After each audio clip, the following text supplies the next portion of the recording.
Entonces quiero partir por mostrar un esquema que ilustra, yo no sé si se ve el puntito rojo, pero aquí nosotros tenemos un mapa que conecta nodos a través de líneas, y esto representa los metabolitos, las especies moleculares que hay en el metabolismo y cómo se están transformando entre sí.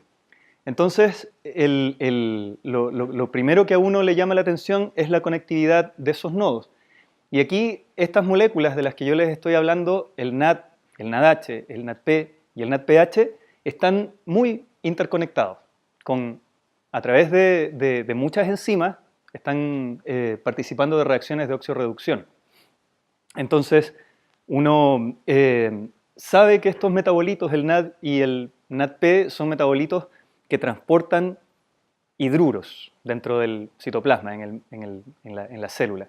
Hay otros metabolitos, otros compuestos que también son capaces de transportar bloques químicos, bloques moleculares, y eso es lo que nosotros conocemos como cofactores. El ATP, por ejemplo, o el ADP es un transportador de grupos fosforilo, entonces el NAD y el NADP transportador de grupos hidruro, el CoA un transportador de grupos acetilo, etc. Y claro, además, fuera, digamos, del ATP, el NAD y el NADP son metabolitos de los más abundantes, de los que están más interconectados en la célula. Y esto es fundamentalmente porque tienen una función en la generación de la energía en la célula. El concepto de la energía en la célula y cómo se genera es súper importante porque es básicamente la base de la pirámide de toda la fenomenología biológica. Es decir, primero la célula genera su propio potencial químico interno y después funciona. Un poco más, tratando de conocer los aspectos tanto estructurales como metabólicos de estas moléculas. Es un dinucleótido, entonces tenemos la parte noble de la molécula, digamos, la parte que realiza la reacción química, el anillo una ribosa, un grupo disfosfato, otra ribosa y la adenina. Entonces, por este lado, como que se parece bastante al ATP o al ADP. Y es una molécula, digamos, que tiene distintas partes, y la parte donde está ocurriendo la reacción química, entonces, es en este anillo de nicotinamida. La diferencia entre NAD y NADP es este grupo que aparece en este caso, que es el grupo fosfato, y está en la estructura de la molécula mucho más cerca de la adenina que de la nicotinamida. ¿Ok? Entonces, ¿qué es lo que sucede cuando estas moléculas están participando de las reacciones del metabolismo?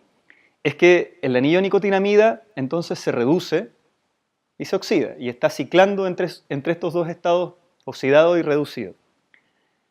Y claro, uno sabe que el metabolismo heterotrófico es un metabolismo de oxidación. La glucosa entra y se convierte en CO2, entonces los electrones producto de la oxidación están llegando al anillo de nicotinamida.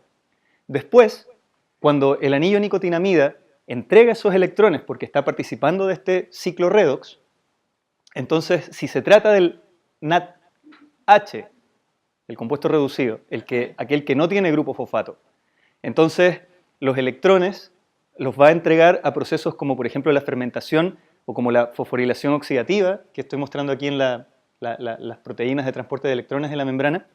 Pero lo fundamental es que entrega los electrones a sectores externos. Es decir, el oxígeno es el que se lleva los electrones, o un compuesto orgánico, como, qué sé yo, el lactato, también agarra los electrones y sale fuera de la célula. Un aceptor final que abandona el sistema. En cambio, si se trata de la molécula que tiene el grupo fosfato aquí, entonces esa molécula, esos electrones, van a ser transportados hacia procesos que tienen que ver con la propia generación de la biomasa. En algunos casos con estrés oxidativo, pero la función general es la autoproducción.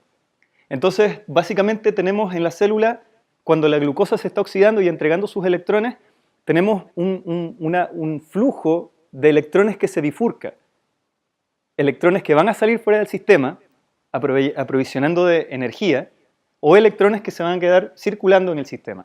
Y esta bifurcación lo establecen las enzimas, porque son las enzimas las que en su sitio activo reconocen esta diferencia entre NAD y NADP.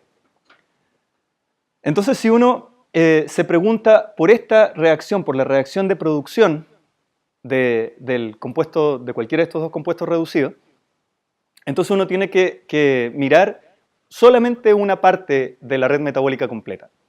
Las redes metabólicas tienen miles de reacciones, pero dentro de esos miles de reacciones, Escherichia coli tiene miles de reacciones, o sea, dentro de ese conjunto total de reacciones químicas, la parte central, lo que se llama metabolismo central, vale decir la glicólisis, la vía de las pentosas, el ciclo de Krebs, son los puntos de producción de los compuestos NADH y NADPH. De todas las reacciones químicas de la célula, solamente la producción está focalizada en las reacciones de las vías centrales.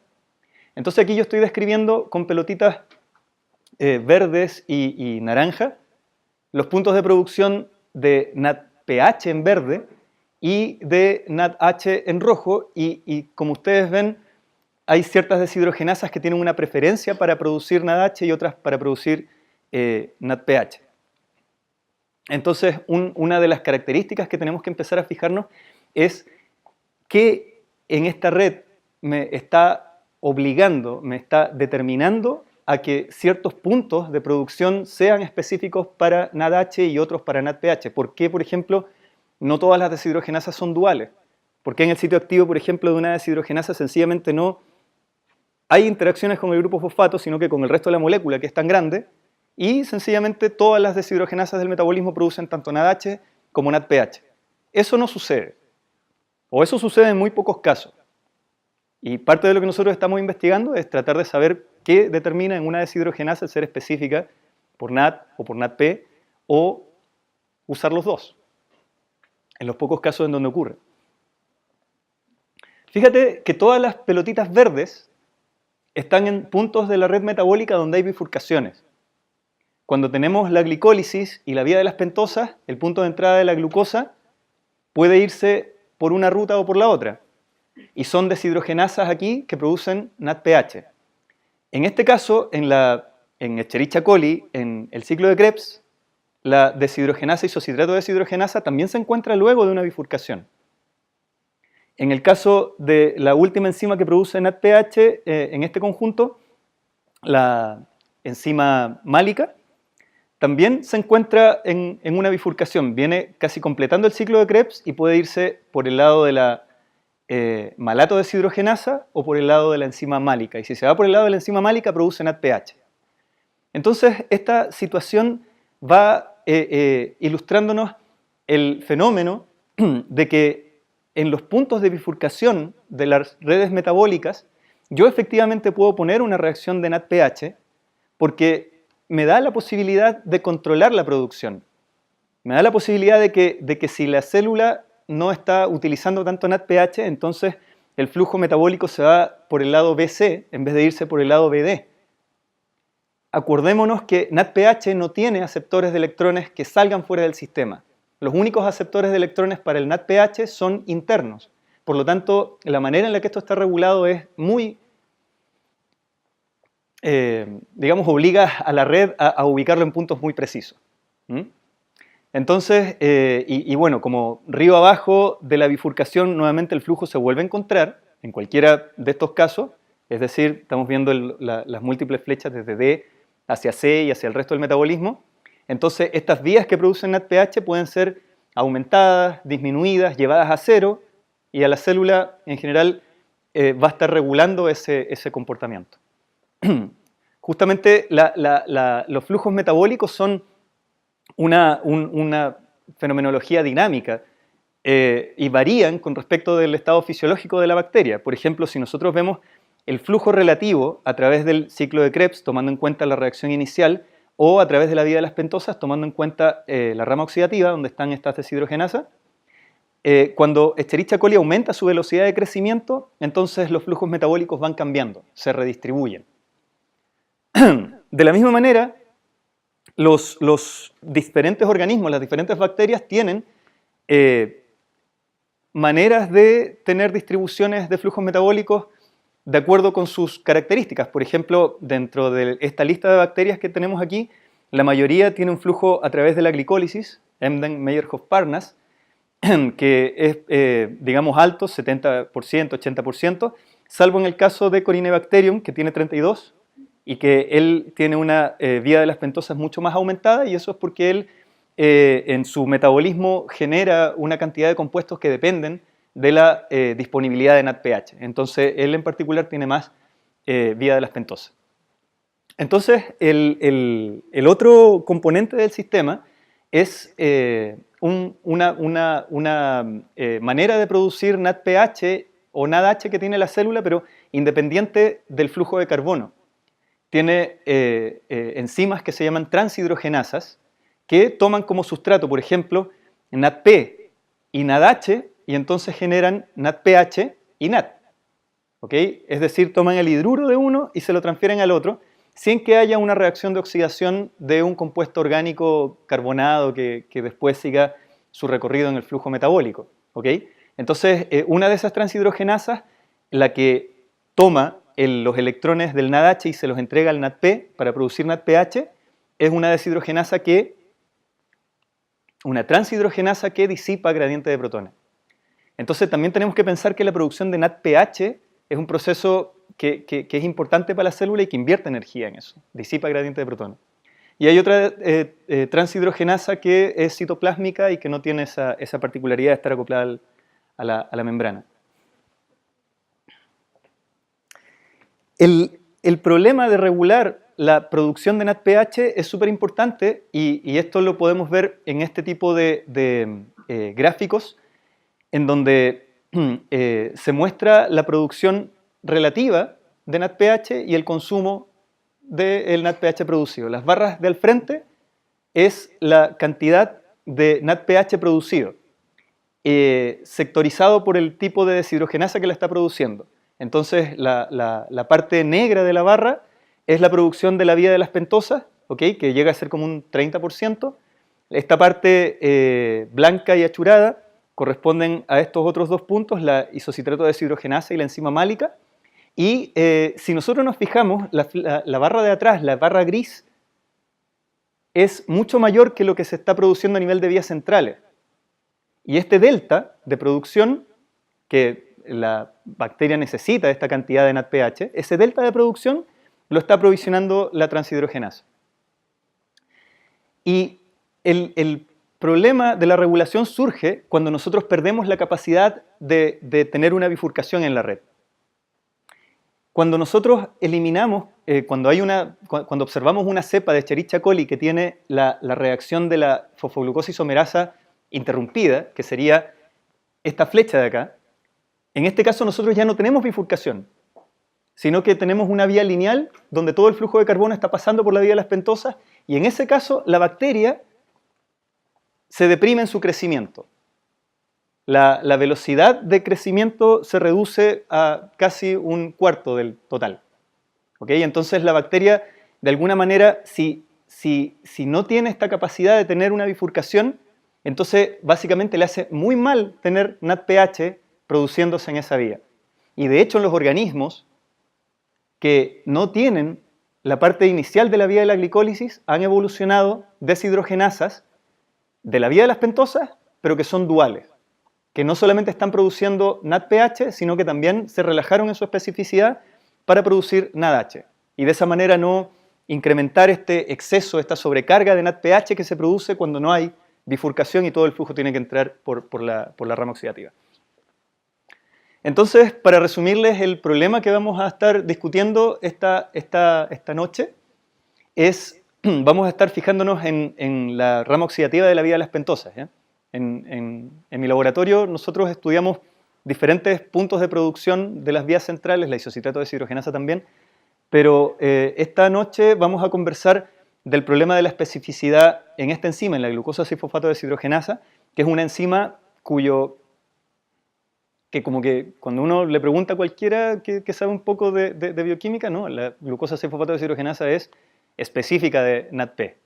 ¿ya? Y es como el prejuicio de que siempre es específica de NADP, pero ya les mencioné que cuando tenemos bloqueada esta parte y ya no tenemos bifurcación, en esos organismos entonces se hace más relajada su especificidad.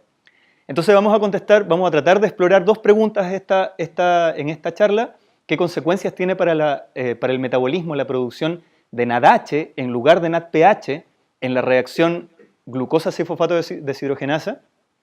Y, por lo tanto, la pregunta adjunta, digamos, si es posible controlar la especificidad por cofactor de la enzima glucosa-6-fosfato deshidrogenasa. Es decir, si yo quiero hacer un experimento metabólico y reemplazar esta reacción por una que en vez de producir NADPH produzca NADH, para ver qué es lo que pasa con la reconfiguración de los flujos metabólicos, entonces yo necesito poder controlar la especificidad de la enzima. Así que lo que hicimos en un principio fue justamente ver qué tan específica es por NADP en relación con NAD como sustrato. Los papers más antiguos son de 1970, ¿ya? Antes que yo nací en el 77. Y aquí lo primero que vieron era que, yo me sorprendí porque lo primero que vieron era que usaba NADH como, que el NADH tenía un efecto alostérico sobre esta enzima, y después caracterizaron los parámetros cinéticos, y aquí dijeron una súper tímida frase: esta enzima, si yo le pongo 1 milimolar de NAD, no hay actividad. Pero cuando le pongo 10 micromolar de NADP, sí hay actividad. Luego apareció el paper que desmintió al primero con respecto de la regulación por NADH, y después apareció un paper donde aumentaban la cantidad de expresión de la proteína y veían si los flujos metabólicos cambiaban. Pero ya en este paper se le considera una enzima específica por NADP, y sin embargo en ninguno de los anteriores habían medido las diferencias de especificidad entre NAD y NADP. Entonces nosotros lo hicimos. Esta reacción, la reacción utilizando NAD, no había sido caracterizada. Entonces, ¿qué es lo que tenemos nosotros en estos gráficos? Aquí dice concentración de glucosa 6-fosfato, pero aquí dice KCAT y KM, en este caso de NADP, y KCAT y KM de NAD. ¿Cómo va cambiando los parámetros cinéticos típicos de Michaelis cuando la enzima se va saturando con glucosa 6-fosfato? Y lo que vemos es que en la saturación aumenta la actividad, la KM va bajando, y en el caso de NADP llegamos hasta 8 micromolar de KM, pero en el caso del NAD la KM efectivamente va bajando, pero llegamos hasta 8 milimolar. De micromolar a milimolar. La diferencia en KM de NADP y NAD. En realidad no es 8, sino que es alrededor de 5 milimolar. Y las actividades máximas en realidad son súper similares. Entonces, quiero hacer una pequeña repasada, lo más al callo posible, con respecto del concepto de especificidad desde el punto de vista de la enzimología, ¿ya?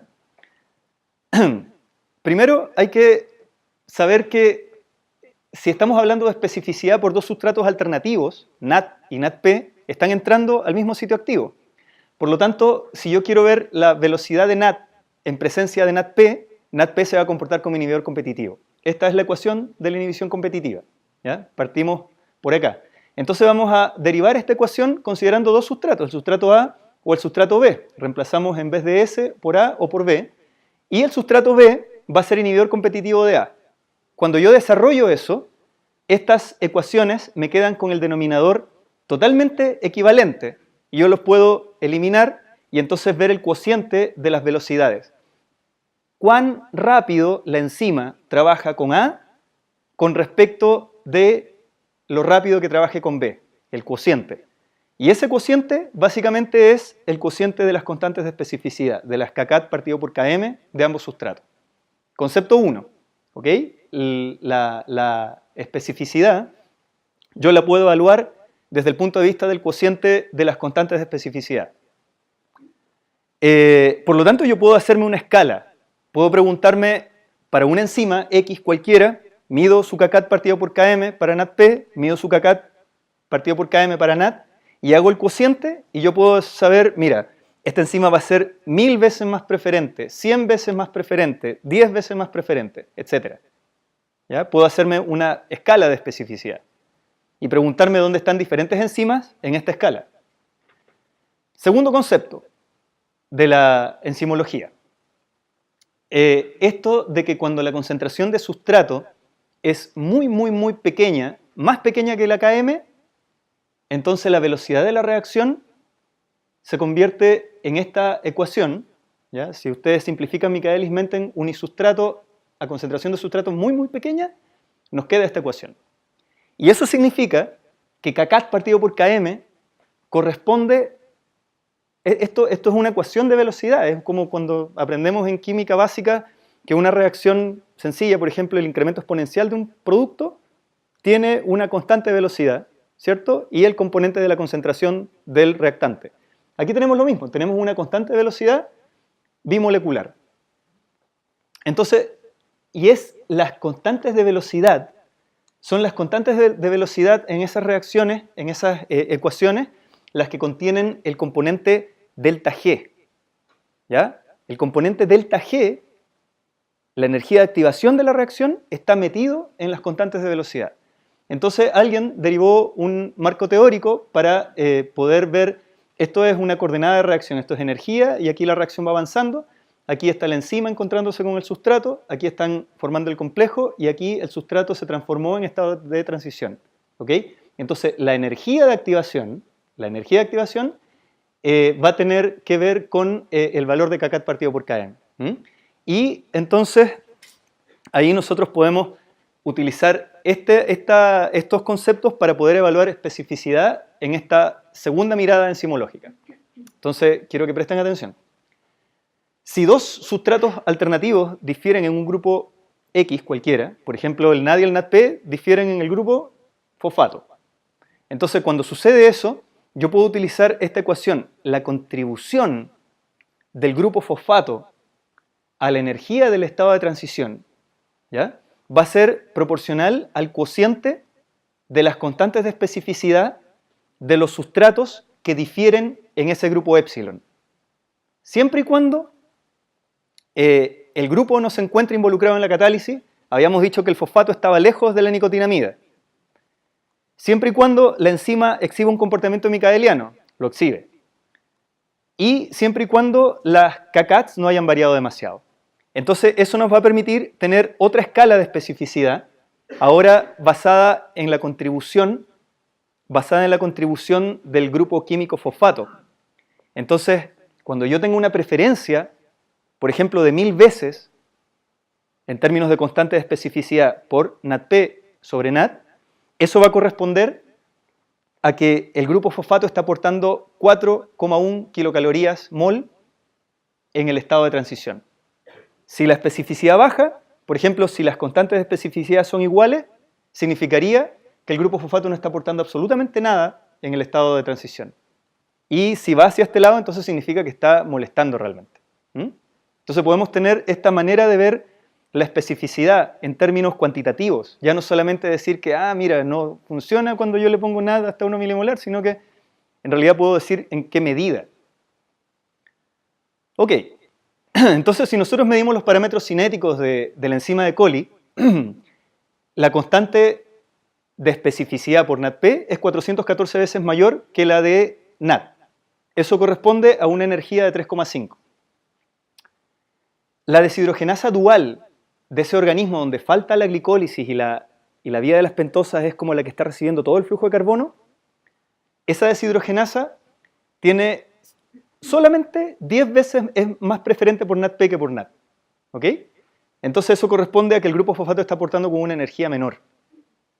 Entonces nosotros nos preguntamos estructuralmente cómo es que coli tiene esta preferencia por NADP. Esta enzima está cristalizada, hay muchos complejos de la enzima con distintos sustratos, en particular la enzima del leuconostoc mesenteroides está cristalizada con NADP y con NAD. La enzima de coli no está cristalizada, entonces nosotros tomamos diferentes templados de la base de datos del PDB y estos templados están con distintos sustratos. Nosotros modelamos la estructura de la proteína, evaluamos la estructura y nos damos cuenta que aquí una evaluación muy buena de la estructura del modelo es azul y nos damos cuenta que todo alrededor del sitio activo está azul. ¿Ya? Entonces podemos confiar mucho en lo que observemos en este modelo con respecto del sitio activo porque son las zonas más conservadas y mejor evaluadas. Luego se realizaron simulaciones moleculares donde uno ve el curso temporal de la fluctuación de las posiciones de los átomos en una caja donde uno está analizando el sistema, en esa caja también hay solvente, y uno espera que el sistema se estabilice, la conformación del sistema, cuando uno mide el RMSD. Si todos han tenido en algún momento bioquímica, saben que el RMSD se utiliza para comparar estructuras. Entonces, si el RMSD aumentara mucho, significa que esta estructura se está desarmando. Y en este caso el RMSD aumenta poco, aumenta 2 angstrom, muy poco. Los sistemas simulados son estables.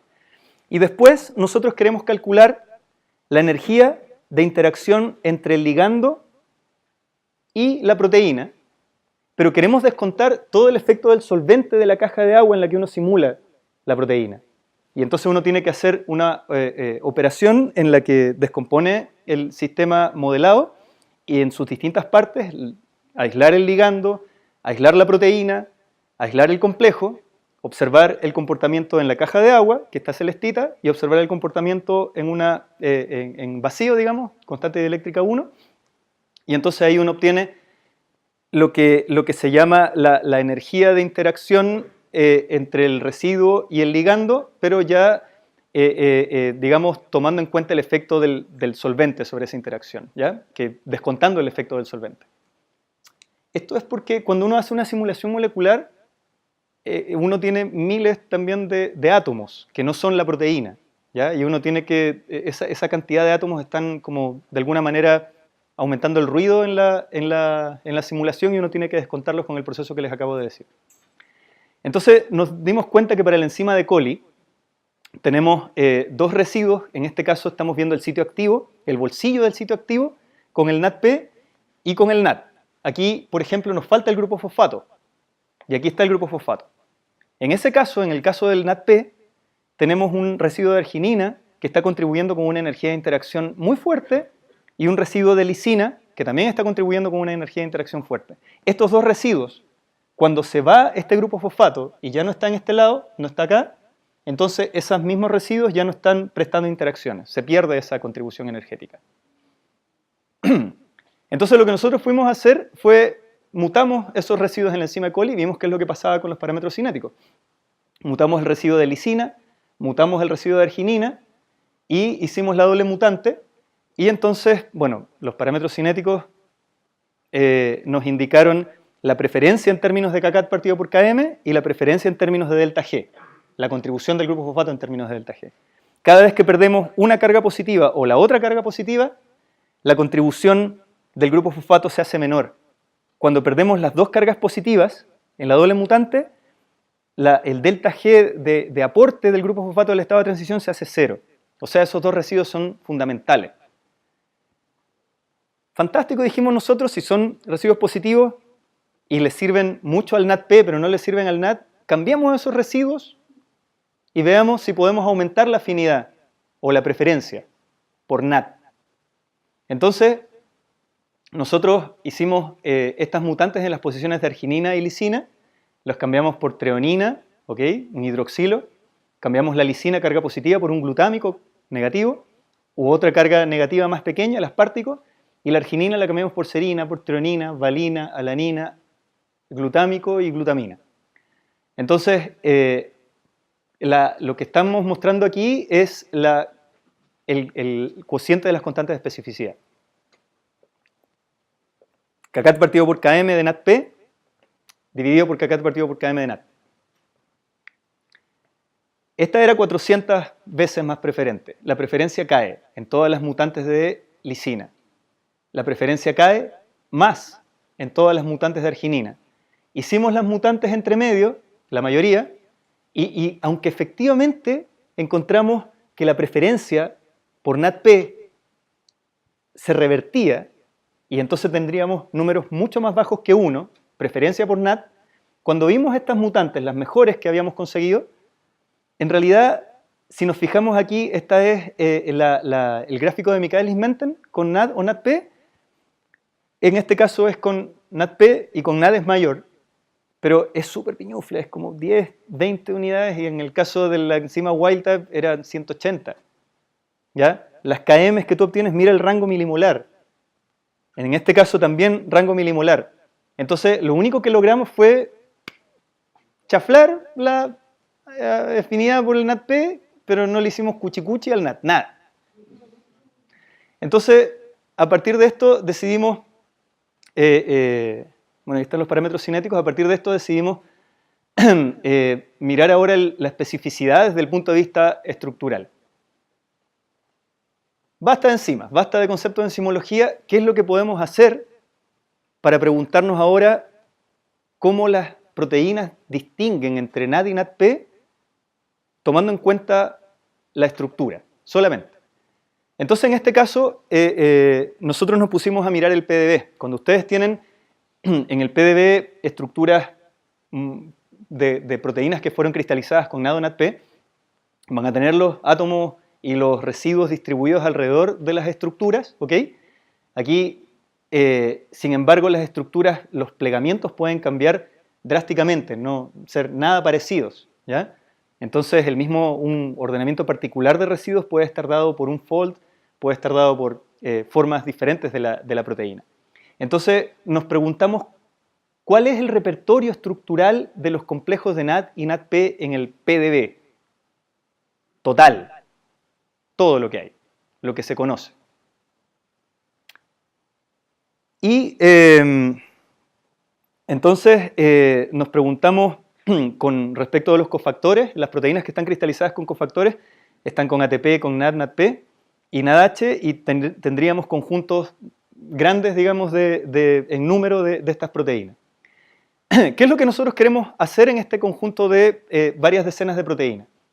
Nosotros queremos ver los aminoácidos que están en las proteínas y de qué manera se relacionan los distintos aminoácidos con las distintas partes de la molécula ligando, con las distintas partes de la estructura del NAD o del NADP. Y mucho, mucho más fino.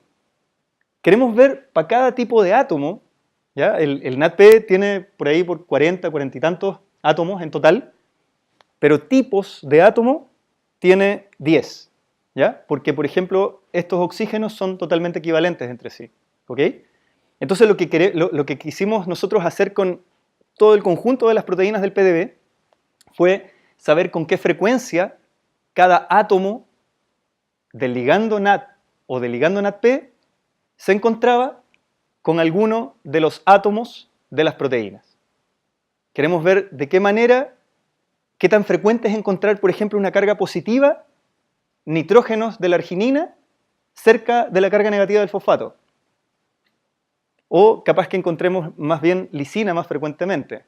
¿Ya? Nos hicimos la pregunta de cuáles son los átomos que están interactuando en el subset total de las proteínas.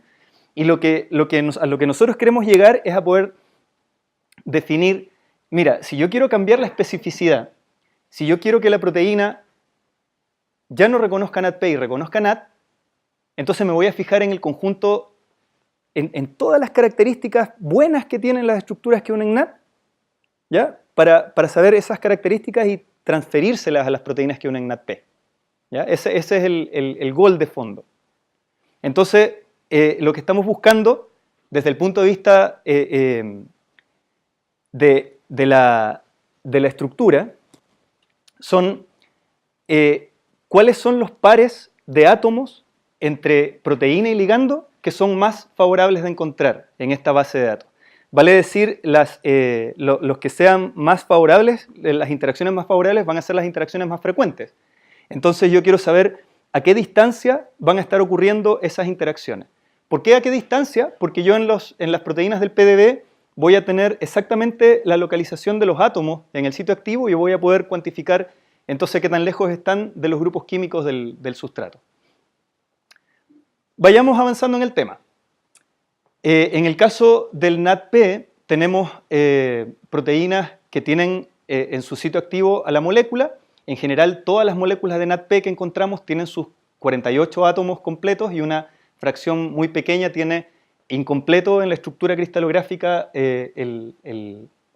la molécula.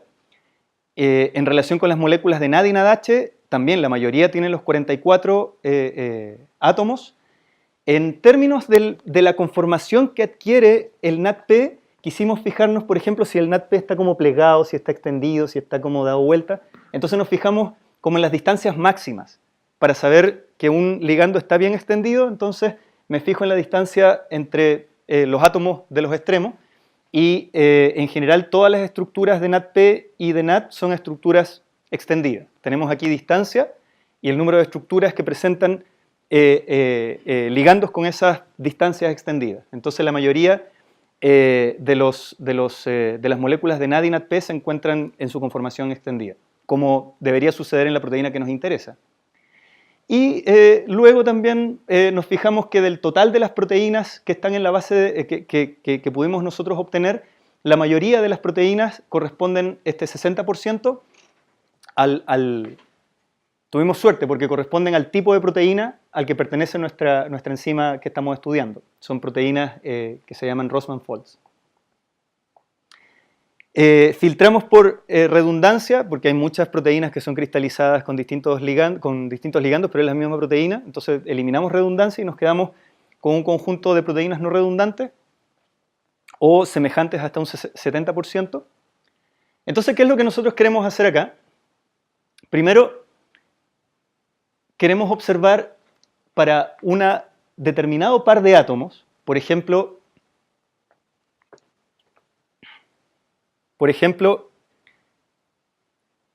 yo les había dicho que en el caso de la enzima que a nosotros nos interesa, al lado del fosfato hay una arginina y hay una lisina. Entonces, lo primero que quisimos nosotros preguntarnos es, para una lisina y un fosfato, átomos de la lisina y del fosfato, ¿cuál es la frecuencia de distancia que hay entre lisina, entre esos dos átomos, digamos, en una determinada, en el conjunto de proteínas, ¿ya? Entonces yo lo que hago es cuantificar la frecuencia de observación de ese par de interacción a diferentes distancias y me fijo que, por ejemplo, a 3 Angstrom es muy frecuente encontrar a ese par IJ. Cuando ya yo voy aumentando la distancia de observación, ya va a ser mucho más frecuente que aleatoriamente encuentre un átomo de lisina y un átomo del grupo fosfato, oxígenos, digamos, nitrógenos, a distancias más lejanas de esta distancia del ligando. Entonces, si yo puedo ahora corregir este incremento debido al azar, digamos, de la frecuencia de pares que yo estoy queriendo observar, y lo utilizo esta corrección para eliminar esta zona, entonces yo puedo incrementar la señal, digamos, por decirlo de esta manera, incrementar la señal del par de átomos frecuentes a una distancia corta. Y a esta función yo le puedo asociar una energía. Entonces, lo que nosotros hicimos sobre las estructuras que estamos analizando fue, por ejemplo, para el oxígeno, este oxígeno de la estructura del NADP, ver con qué frecuencia se encuentra a una distancia determinada de los distintos grupos atómicos. Y entonces me doy cuenta, por ejemplo, que se encuentra con mucha frecuencia, el cuadrado azul, cerca de residuos positivamente cargados. También me doy cuenta que se encuentra cerca de residuos que pueden formar puentes de hidrógeno, ¿ok? Y voy cuantificando esas posiciones más frecuentes.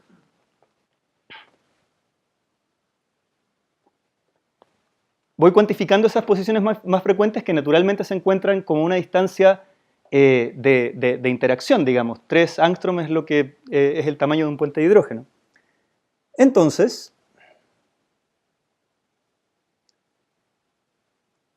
utilizando ahora las frecuencias conocidas en la base de datos que yo analicé, una base de datos separada para las proteínas que forman complejos con NAD y una base de datos separada para las proteínas que forman complejos con NADP, Entonces, esta información que yo recojo de estas proteínas la utilizo para evaluar una estructura donde yo quiero cambiar mi especificidad. Entonces, lo que yo hago es utilizar esta ecuación que yo obtengo con las mayores frecuencias, y entonces en la proteína, en una proteína glucosa 6-fosfato deshidrogenasa, no la de Escherichia coli que estaba estudiando, sino que una que tiene estructura conocida. Entonces, esa proteína con estructura conocida yo voy haciendo reemplazos in silico, por ejemplo, en distintas posiciones, en la posición 43 a la posición 47, voy reemplazando con esta carga negativa que yo frecuentemente encuentro con las proteínas que unen NAT. Y me doy cuenta de lo que me dice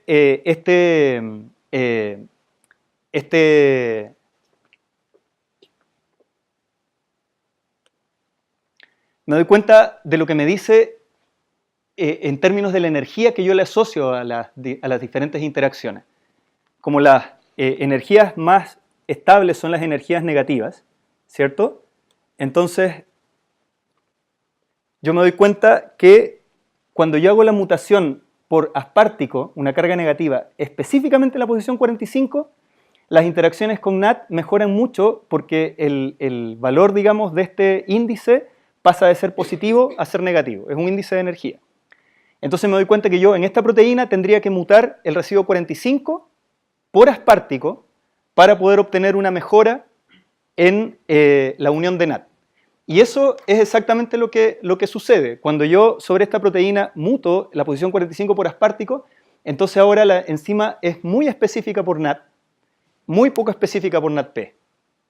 Cuando yo hago esa misma operación, ahora cambiando por glutámico en vez de por aspartico, me doy cuenta que hay dos posiciones que tengo que cambiar de ese valor que tengo que cambiar por este residuo, digamos, para obtener un buen valor de afinidad por NAT, y lo que encuentro con la enzima es que utiliza NAT con mucha eficiencia y utiliza NATP con muy poca eficiencia. Entonces, encontramos la enzima finalmente que nosotros podemos usar en el metabolismo para poder, le hicimos el cambio de especificidad para poder ahora comparar qué es lo que pasa con los flujos metabólicos. Entonces, lo que hicimos nosotros fue ahora, habiendo terminado la pega, digamos, de generar una enzima con la especificidad cambiada, fuimos al metabolismo. En el caso de la vía de las pentosas que yo les había mostrado, la rama oxidativa tiene las dos enzimas específicas por NATP.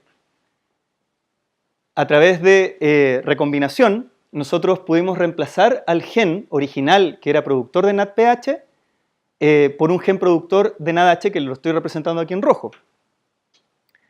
También hicimos ese mismo cambio en una cepa que tenía ese problema que yo les había contado al principio.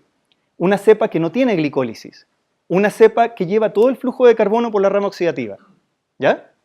Hicimos ese reemplazo, entonces generamos esta cepa que está delecionada en el gen fosfoglucosa isomerasa, pero que lleva todo el carbono por la rama oxidativa de la vía de las pentosas. Y tenemos la versión productora de NADPH y la versión donde esta enzima es productora de NADH. Y medimos la fisiología de estas bacterias en bioreactores y procedimos entonces a ver el efecto metabólico. ¿Qué es lo que necesitamos nosotros saber para poder medir metabolismo en estas mutantes de bacterias?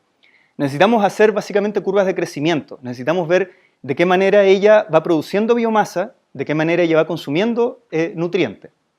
Entonces, esta es una curva de crecimiento típica donde podemos ver el incremento de la absorbancia o el incremento del peso de biomasa. Y en ese mismo cultivo, nosotros por HPLC podemos ser capaces de cuantificar la disminución de la glucosa que se está consumiendo o el incremento del acetato que se está fermentando. Y entonces podemos saber para diferentes pesos de la bacteria cuál es porque en el cultivo uno parte con una densidad óptica muy pequeñita y esto va creciendo exponencialmente, entonces los gramos de biomasa van aumentando en el cultivo. Y en ese mismo cultivo, a medida que aumenta la biomasa, la glucosa es consumida y por lo tanto disminuye. El acetato está siendo producto de fermentación y aumenta. Entonces, a través de esto es que nosotros podemos cuantificar finalmente los parámetros fisiológicos de las bacterias. Entonces, en la bacteria silvestre, que tiene las dos enzimas productoras de NADPH, entonces nosotros tenemos una tasa de crecimiento, por ejemplo, en este caso, 0.64. Cuando hacemos el reemplazo por la enzima productora de NADH, es decir, en esta cepa, nos fijamos que la velocidad de crecimiento baja hasta la mitad. Esa cepa originalmente consumía caballamente 8 milimoles por gramo de glucosa por gramo de peso seco por hora y pasó a consumir la mitad. Lo que sucedió en este otro caso, yo les había dicho que cuando la vía de las pentosas aquí era utilizada en un 100%, dado que no había glicólisis, la bacteria como que se enferma un poquito y pasa de 0.64 a deprimirse en su crecimiento hasta 0.145. Pero cuando le cambiamos en este esquema, donde está intoxicada con NADPH, le cambiamos por el NADH, por la producción de NADH, entonces esa bacteria aumenta su velocidad de crecimiento de 0.145 a 0.231. Entonces, nosotros ahora nos preguntamos, en esta situación, en la reversión de la especificidad, ¿qué otros cambios fenotípicos hubo? Y entonces medimos por qPCR las diferencias de los niveles de expresión de diferentes enzimas del metabolismo. De genes que codifican para isocitrato deshidrogenasa, enzimas de la biosíntesis de NAD, enzimas de la vía del ciclo de Krebs. Medimos las diferencias en los niveles de expresión. Y utilizamos toda esta información fisiológica para calcular los flujos metabólicos. ¿Qué es un flujo metabólico? Es la tasa en la que ocurre una reacción. Entonces, nosotros necesitamos poder describir ahora a la red metabólica en términos de las velocidades de reacción. ¿Cómo nosotros hacemos eso? Primero, tenemos que saber del metabolismo, tenemos que saber la estructura de todas las reacciones, ¿ya? Aquí en este caso tenemos 12 reacciones, ¿ok? Que las podemos expresar, estas son reacciones químicas, que las podemos expresar en lo que se llama una matriz estequiométrica, ¿ya? Entonces, en esa matriz estequiométrica nosotros tenemos los distintos metabolitos y las reacciones entonces donde están ocurriendo. Por ejemplo, en la reacción 1 se consume una molécula de A, una molécula de B, ¿ok? Y se produce una molécula de C y una de D. Y lo mismo para todas las reacciones y construyo esto que se llama la matriz estequiométrica. Entonces, si yo quiero saber cómo varía la concentración de un metabolito cualquiera, en este caso A, en el tiempo, esa variación está dada por la velocidad de la reacción 1, por el coeficiente estequiométrico, por la velocidad de la reacción 2, por el coeficiente estequiométrico, etc. ¿Ok? Entonces, yo esto básicamente lo puedo expresar de esta manera. El vector de cambio de todas las concentraciones de todos los metabolitos de mi red va a ser igual a la matriz estequiométrica multiplicada por el vector de todas las velocidades de reacción. Utilizando este concepto sencillo es que yo puedo hacer un cálculo, el cálculo siguiente. Esto es simulación de los flujos metabólicos de la bacteria, entonces cuando yo le echo un pequeño cambio de especificidad a su enzima. Yo utilizo el mapa metabólico, entonces aplico ciertas restricciones en el cálculo, como por ejemplo en la consideración del estado estacionario. Por otra parte, yo también sé a la velocidad que está creciendo y sé cuáles son las velocidades de consumo de glucosa y las velocidades de producción de acetato. Tengo todas esas restricciones que le puedo aplicar a la matriz estequiométrica para el cálculo de las velocidades de las reacciones. Y además utilizo una función de optimización porque es un cálculo matemático que me ayuda a definir un único flujo final, ¿ok? Y en ese flujo final yo tengo la distribución de todas las velocidades de reacción de mi sistema. Hago el protocolo para mi sistema y me fijo qué sucedió con mi bacteria wild type, qué sucedió en relación con la producción de NADPH y el consumo de NADPH, y qué sucedió en relación con la producción de NADH y el consumo de NADH. Y qué sucedió en la bacteria, en la cepa en la que yo transformé la glucosa 6-fosfato deshidrogenasa de ser NADPH productora a ser NADH productora. ¿Ok? Entonces, me fijo yo que en el caso de la enzima wild type, la vía de las pentosas aquí no se ve bien, pero aquí hay un 0,3. ¿Ya? La vía de las pentosas está funcionando con un flujo de 0,3. Cuando le hago el cambio de especificidad, la vía de las pentosas, en este caso tendría que buscar yo GND, que sería... No, aquí no puedo buscar porque GND está produciendo NADPH, tengo que buscar ZWF, que sería la que yo reemplacé.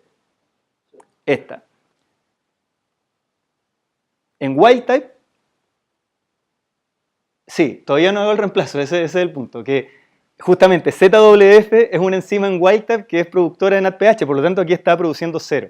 ¿Ya? Ella solamente está produciendo 0,3 y en cambio cuando hago el cambio, entonces ahora la vía de las pentosas aumenta de 0,3 a 0,4. Es decir, como disminuyó la cantidad de NADPH que estaba siendo producida por esa reacción, la bacteria tuvo la respuesta compensatoria de aumentar el flujo. ¿Ok? Pero ese aumento compensatorio del flujo no sirvió tanto porque finalmente la bacteria está creciendo a una velocidad más lenta. Vimos que había disminuido la velocidad de crecimiento de la bacteria. Claro, en el caso ahora de la sustitución que nosotros acabamos de hacer, de poner una enzima productora de NADH, entonces con respecto de la producción global de NADH en esta cepa, entonces nosotros tenemos que ZWF, que es la enzima G6PDH, está con un flujo de 0,4, está produciendo NADH para el pool total. ¿Ok? Entonces pudimos llegar a entender un poco más de la especificidad desde el punto de vista estructural enzimático. Y hemos visto que los flujos metabólicos entonces de la bacteria se reconfiguran, cambian de velocidades cuando nosotros hacemos el cambio en la red metabólica. ¿Okay? Ahora, lo que nosotros estamos haciendo, esto es lo último que les quiero comentar, como tenemos estas bacterias que están produciendo una mayor cantidad de NADH, entonces estamos tratando de ver si es que con eso podemos favorecer procesos que consumen NADH y que puedan ser aplicados. Entonces, el consumo de NADH siempre está asociado, les dije en un comienzo, a la presencia de un aceptor final de electrones, como en el caso de la cadena de transporte de electrones de la membrana. Llega el NADH y esos electrones son llevados hasta oxígeno. ¿Ok? Oxígeno se convierte en agua y se genera ATP, etc. Pero también nosotros podemos darle un aceptor final de electrones totalmente extraño para la bacteria, para Escherichia coli, en el contexto de lo que se llaman las celdas bioelectroquímicas. ¿Ya? En una celda bioelectroquímica nosotros tenemos dos compartimientos y en uno de esos compartimientos cada uno tiene un electrodo, pero en uno de esos compartimientos tenemos un cultivo de la bacteria. Y en ese cultivo, la bacteria, como es heterótrofa, está consumiendo nutrientes y está produciendo electrones internamente. Entonces nosotros le podemos dar un compuesto químico que toma esos electrones desde el metabolismo de la bacteria y se los entrega entonces al electrodo de esta cámara, que como está recibiendo electrones, por lo tanto correspondería a un ánodo. Entonces esos electrones fluyen a través de un circuito y eso se conecta con un electrodo en el cátodo, y en el cátodo es donde ocurre la remoción de esos electrones por parte de oxígeno que se convierte en agua. ¿Ok? Esto tiene que ser completamente anaeróbico para que el sistema funcione, porque si está oxígeno presente en esta cámara, entonces le gana al electrodo en llevarse los electrones. Entonces nosotros finalmente queremos comparar la performance de nuestra bacteria que produce más NADH comparado con una wild type para saber si produce más electricidad. Entonces la prueba de concepto nosotros la hicimos porque en el bioreactor que nosotros cultivábamos acoplamos una circulación del cultivo hacia la cámara anódica, y en esa cámara anódica entonces nosotros registrábamos el flujo de electrones y el voltaje que se producía cuando los electrones viajan a la cámara catódica donde se está el oxígeno llevando los electrones. Y esto es lo que nosotros observamos en un experimento preliminar, pero por lo menos sabemos que efectivamente somos capaces de producir, a medida que la bacteria está creciendo, que es la curva en rojo, somos capaces de producir electricidad, bueno, a nivel de microamperes, pero por lo menos nosotros tenemos una fase en la que tenemos crecimiento junto con producción de electricidad, y eso significa que podemos obtener un flujo. Como yo les había dicho, en el caso de estar midiendo los consumos de glucosa y de acetato, nosotros vemos que a medida que crece, la bacteria se consumía la glucosa y se producía el acetato. En este caso estamos viendo que a medida que crece la bacteria es capaz de entregar electrones. Y podemos cuantificar exactamente ese flujo y ese valor, introducirlo como un valor, como un observable en nuestros cálculos de flujos metabólicos, con el propósito de ver qué vías se aumentan cuando la bacteria está produciendo electricidad. Y la comparación con la mutante todavía no la hemos hecho, pero estamos en ese camino, digamos. Así que muchas gracias y gracias por la paciencia.